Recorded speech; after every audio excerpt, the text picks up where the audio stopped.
Pour pouvoir s'amuser avec Scratch, la première chose à faire, c'est se rendre sur le site http://scratch.mit.edu. Allons-y. Ou alors, tu peux taper Scratch dans Google et sélectionner ici, dans les résultats, le site du MIT. On arrive donc sur la page scratch.mit.edu. Alors, tu peux créer un compte ici ou te connecter si tu en as un. Ou alors, si tu veux travailler sans connexion Internet, tu peux installer directement le logiciel. Tu peux le télécharger ici pour l'installer sur ton ordinateur. Ou alors, on peut commencer sans compte, on peut commencer directement à créer. Alors, au passage, j'ai oublié de te dire que Scratch est un logiciel tout à fait gratuit, entièrement gratuit, accessible à tout le monde.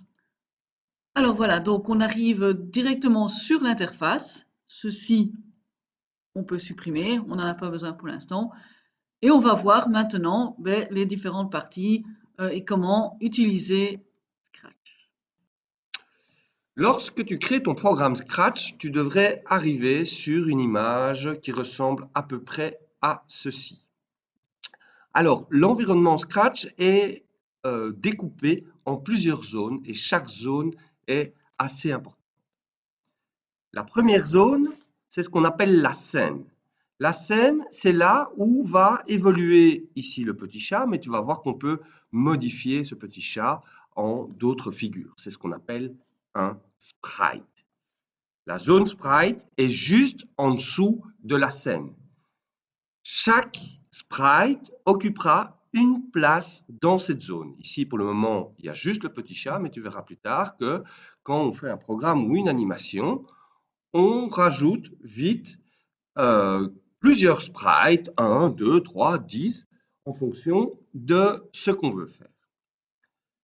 La zone suivante, c'est ce qu'on appelle la zone d'arrière-plan. La zone d'arrière-plan, pour le moment, elle est vide. C'est ce qu'il y a derrière le sprite.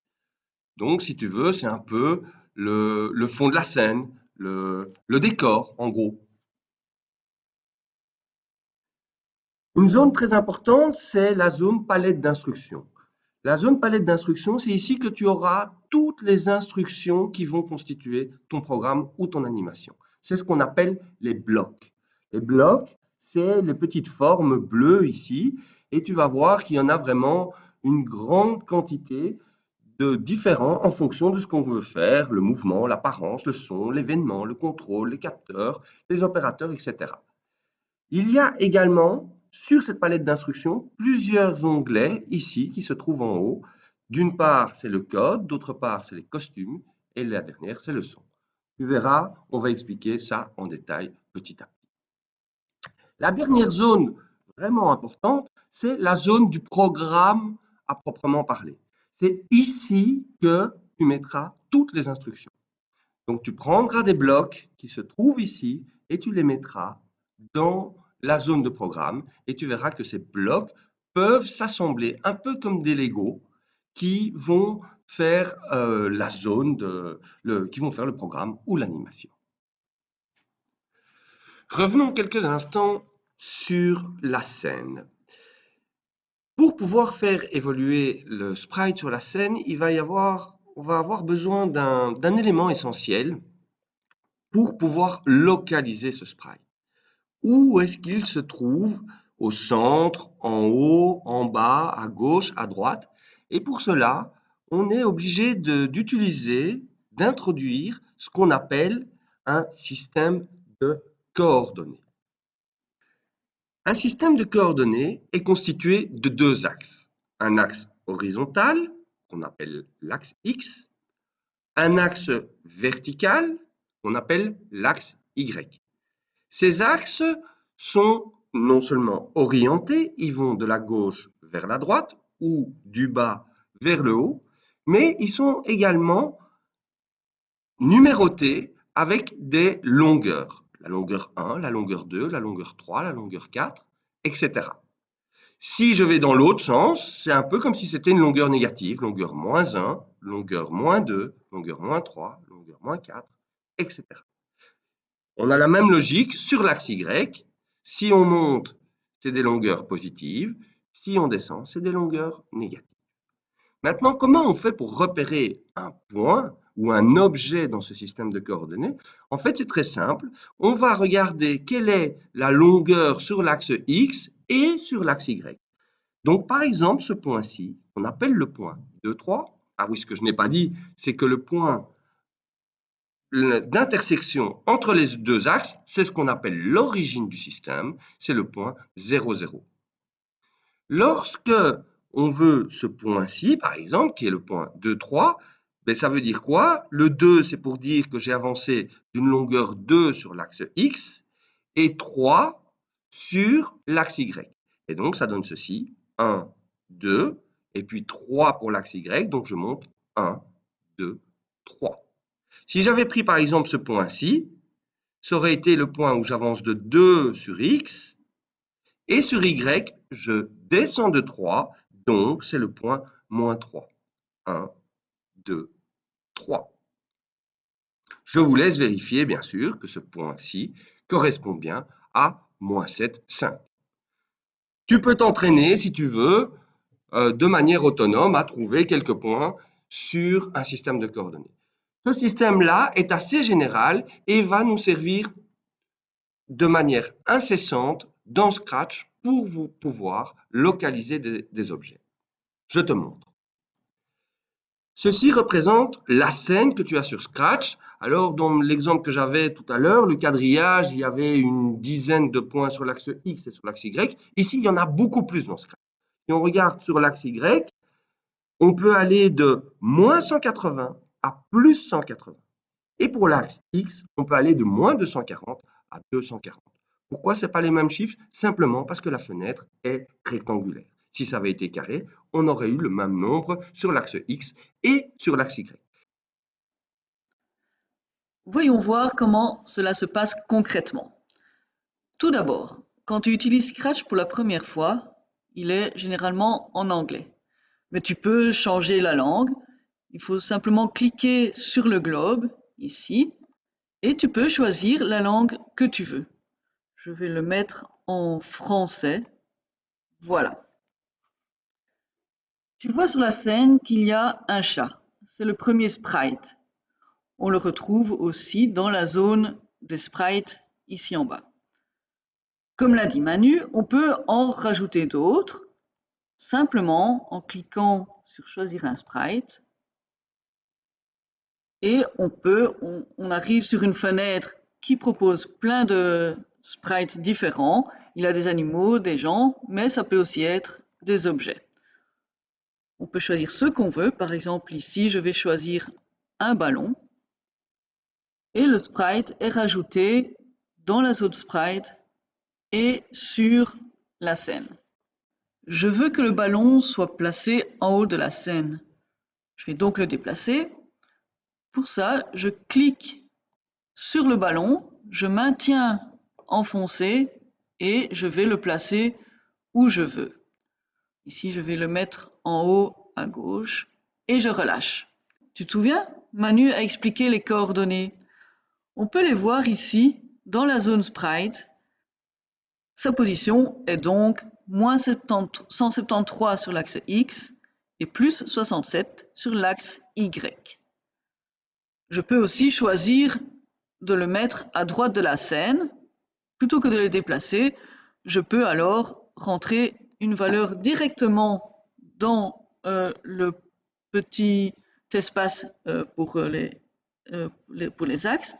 Donc je vais le placer à plus 180 sur l'axe X. Je vais le mettre un petit peu plus bas.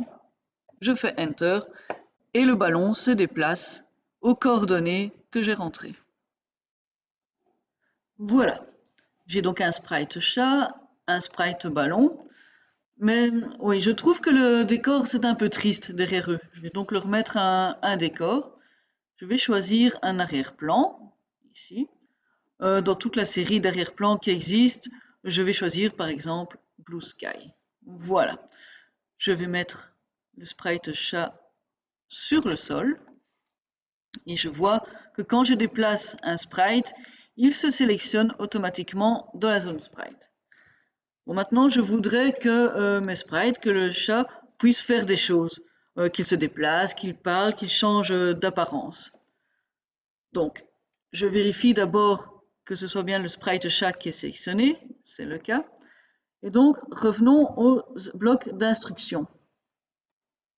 Pour faire un programme, il faut prendre les blocs d'instructions et les glisser, donc en maintenant le clic enfoncé, vers la zone de script.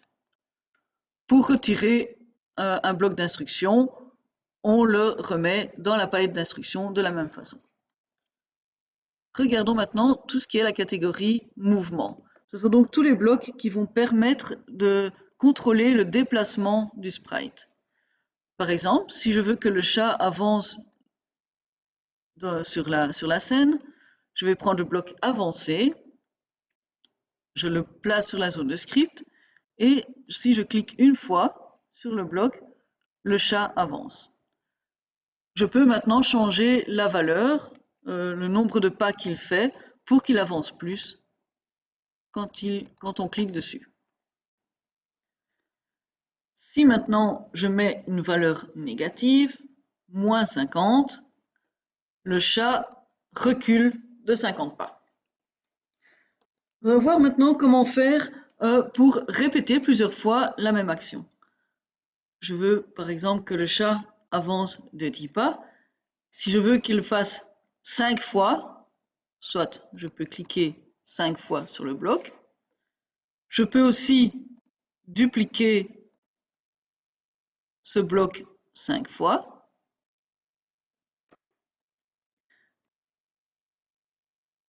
Hop, voilà. Il va donc réaliser l'action 5 fois. Ou alors, il y a évidemment quelque chose de bien plus simple.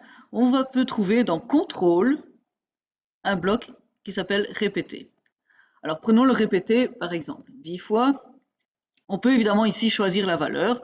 Donc on va répéter 5 fois l'action d'avancer. Donc ceci, je peux retirer.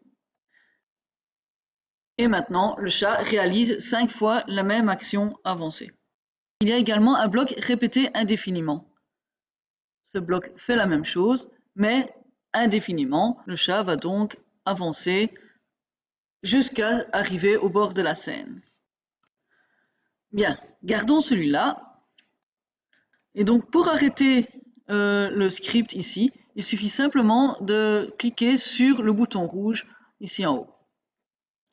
Le chat est arrêté. Alors, nous allons ramener le chat dans la scène. Et je peux maintenant créer une animation continue qui ne s'arrête pas. Par exemple, le chat peut avancer de 10 pas et revenir à son point de départ. Pour le faire revenir à son point de départ, je vais aller chercher une instruction dans les blocs de mouvement. Donc ici, il y a le bloc aller à une certaine position. Et la position qui est indiquée, en fait, est la position du chat. Donc on voit que si je bouge le chat, sa position est adaptée. Donc, le chat est à cette position. Je veux que le chat avance. On va mettre 50 pas pour voir un certain mouvement. Ensuite, quand il a fait les pas, il retourne à la position de départ. Et il le fait indéfiniment. Alors, là, il ne se passe rien. Pourquoi? Parce qu'en fait, les instructions sont exécutées par l'ordinateur dans l'ordre, mais elles sont exécutées très rapidement. Beaucoup plus rapidement que ce que notre œil permet de le voir. Donc simplement, le chat avance bien de 50 pas et retourne à sa position de départ, mais il le fait tellement rapidement qu'on ne le voit pas bouger. Ce qu'on va faire, c'est ralentir ce mouvement pour pouvoir le voir et on va aller chercher des blocs contrôle, donc le bloc ici attendre. On va mettre un bloc attendre, on va le faire attendre une demi-seconde par exemple. Quand il a fini d'avancer, On voit qu'effectivement, il avance, il attend un petit peu.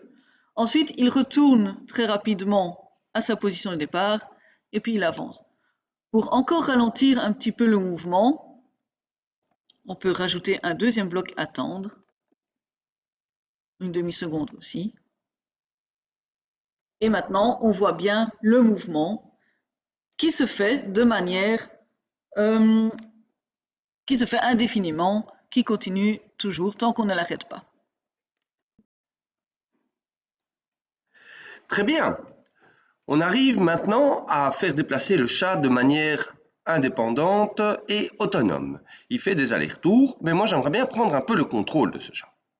Pour ce faire, je vais commencer par l'arrêter. Je clique ici. Tout ceci, je le jette à la poubelle, j'en ai plus besoin pour le moment. Et ce que je vais faire, c'est aller dans l'onglet événements. Et si tu regardes dans l'onglet événements, il y a plusieurs blocs. Et le bloc qui m'intéresse, je vais prendre celui où il est marqué quand la touche espace est pressée. Il y a juste que je vais changer la touche espace et prendre la touche flèche vers le haut. Et je voudrais que quand j'appuie sur la flèche haut, le petit chat se déplace vers le haut. Et pour ça, je vais aller dans Mouvement et mettre Ajouter 10 à Y. Vérifions, je l'active. Et tu vois que je peux monter le chat en appuyant sur la touche haut, flèche haut du clavier.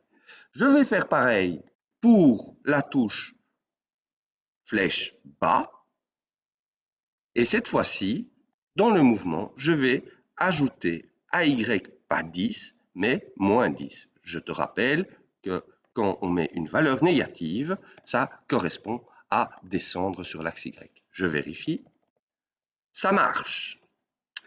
Je vais faire pareil pour la touche flèche droite et flèche gauche.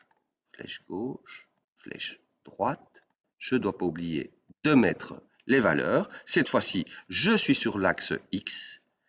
Quand je suis à gauche, c'est la valeur moins 10. Et quand je suis sur la flèche droite, c'est plus 10. Vérifions que tout fonctionne. Magnifique, ça marche. Très bien. Maintenant qu'on sait déplacer le chat, moi j'aimerais bien qu'il puisse interagir avec l'autre sprite, le ballon. Pour ce faire, je vais me mettre dans le sprite ballon en cliquant ici en dessous. Quand je fais ça, tu vois que le script ici, qui s'adressait au chat, semble avoir disparu. En réalité, il est toujours là, il y a juste qu'il n'est pas visible dans le sprite ballon. Pour pouvoir interagir entre le chat et le ballon, je vais devoir utiliser plusieurs blocs. Un des premiers blocs que je vais devoir utiliser, que je trouve dans l'onglet Contrôle, c'est ce qu'on appelle la condition. La condition si alors. Tu vois que dans ce bloc, ici à l'intérieur, il y a une petite case hexagonale où je vais pouvoir mettre l'objet de la condition. Et ici, l'objet de la condition, c'est dans le contrôle, dans le capteur, pardon. Si, alors c'est pas le pointeur de souris, c'est le sprite que je veux ici. Si je suis dans le sprite du ballon, si le ballon touche le sprite 1, c'est-à-dire le chat, alors je voudrais qu'il soit, je vais dans Apparence, je voudrais qu'il soit caché.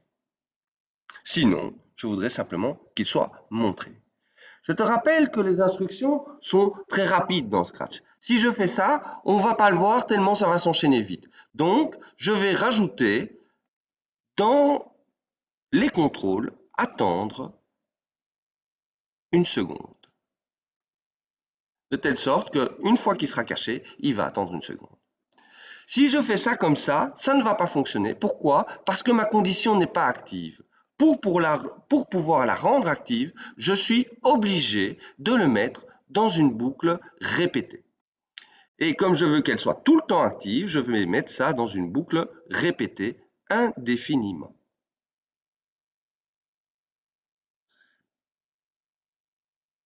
indéfiniment, elle est ici. Voilà, je mets tout ça ici. Je clique dessus pour qu'elle soit active et regardons ce que ça donne. Le ballon a disparu. Si je m'en écarte, il revient. Si maintenant je veux lui faire dire splash, je retourne tout simplement dans Apparence et là je prends le bloc dire, je remplace bonjour par splash avec un point d'exclamation et je veux lui faire dire ça pendant une demi-seconde, c'est-à-dire 0,5. Voyons ce que ça donne.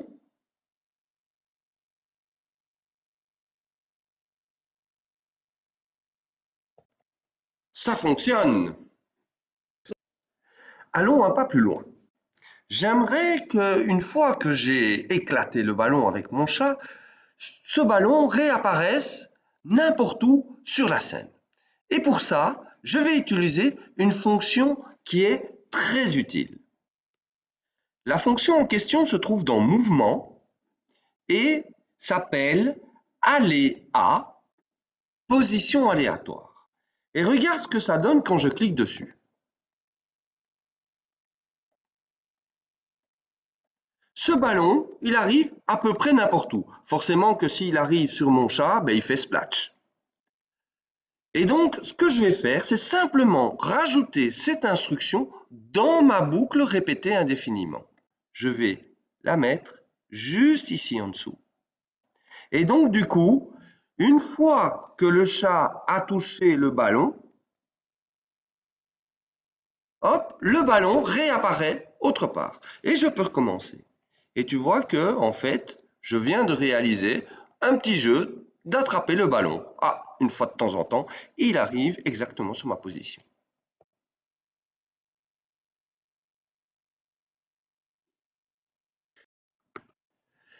Je voudrais attirer ton attention encore sur un élément qui est assez important dont on n'a pas encore parlé. C'est le petit drapeau vert qui est ici à côté du gros bouton rouge. En fait, le drapeau vert sert un peu, si tu veux, comme point de départ pour lancer le programme. Et c'est très pratique parce que ça évite de devoir mettre les boucles, par exemple, de devoir cliquer manuellement dessus. Rappelle-toi, ici, pour pouvoir activer cette boucle, on a dû cliquer dessus pour qu'elle se répète indéfiniment. Si je reclique dessus, elle n'est pas active. Ce qu'on va faire, c'est souvent, pour chaque sprite, donner un espèce de point de départ. Et le point de départ, ce sera le petit drapeau vert. Pour cela, on va aller dans Événements et l'événement tout en haut, tu vois, c'est quand drapeau vert est cliqué. Et donc, ici, je vais le mettre ici au-dessus et je vais faire ça dans tous les éléments du sprite, de telle sorte que quand je clique une fois sur le drapeau vert, ça va donner le point de départ à tous les sprites. Je te montre. Hop, tu vois tout de suite que la boucle ici est active et donc ça va fonctionner si mon chat va toucher le ballon.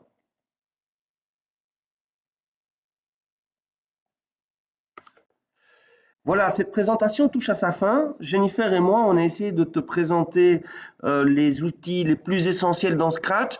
C'est sûr que on n'a pas du tout exploré. Il y a plein d'autres choses possibles et imaginables. La meilleure manière de fonctionner, c'est d'essayer d'y aller, mettre les mains dans le cambouis. Tu risques pas de faire de bêtises. Tu peux y aller. Et maintenant, on va te proposer de toi-même faire ton petit jeu. À bientôt. Voilà un autre petit jeu qu'on a fait sur le même principe que ce qu'on vient de t'expliquer. On a juste pris un autre décor, on a gardé le sprite chat et on a pris un sprite fantôme qu'il va falloir attraper et un sprite chevalier qu'il faut éviter. Je vais te montrer ce que cela donne. Alors, pour afficher en plein écran le résultat du jeu, on clique ici. Et pour mettre en route le jeu, on clique sur le drapeau vert. Alors, avec le chat, je dois aller toucher le fantôme tout en évitant de me faire toucher par le chevalier. Essaye maintenant de le refaire